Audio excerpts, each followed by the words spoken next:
ভাই রে ভাই, 1 কাপ চায়ের খরচ নাকি 2 কোটি টাকা।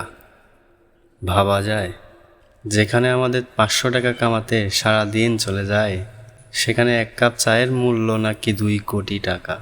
আপনারা কি গেস করতে পারেন যে কে হতে পারে উনি? হ্যাঁ, উনি আর কেউ নন, ভারতের প্রভাবশালী ব্যবসায়ী আম্বানির একমাত্র স্ত্রী, যে 1 কাপ চায়ের জন্য প্রায় 2 কোটি টাকার মতো খরচ করেন। হায় রে!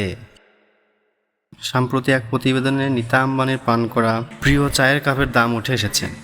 ইন্ডিয়া.com সহ একাধিক প্রতিবেদনে বলা হয়েছে, নীতা আম্বানির পান করা এক চায়ের কাপের দাম নাকি 3 লক্ষ টাকা। সেই চায়ের কাপের সেটের দাম 1.5 কোটি টাকা। প্রশ্ন উঠতেই পারে, কি এমন জিনিস দিয়ে তৈরি যার এত দাম রয়েছে? তারও উত্তর সামনে আসছে। প্রতিবেদনে বলা হয়েছে, নীতা আম্বানির ব্যবহার করা ওই প্রিয় চায়ের কাপ আসলে জাপানের সবচেয়ে আভিজাত ও পুরনো ক্রকারি সংস্থা ন্যারোটেক এই কাপ তৈরি করে। ন্যারোটেকের তৈরি করা কাপেই চা পান করে থাকেন নীতা আম্বানি। আপনারা আবার বলতে পারেন যে এই কাপের দাম এত বেশি কেন? এই বিশেষ কাপগুলোতে কি এমন থাকে? প্রতিবেদনে বলা হয়েছে, ওই বিশেষ ধরনের কাপে অত্যন্ত উচ্চ মানের চীনামাটি থাকে।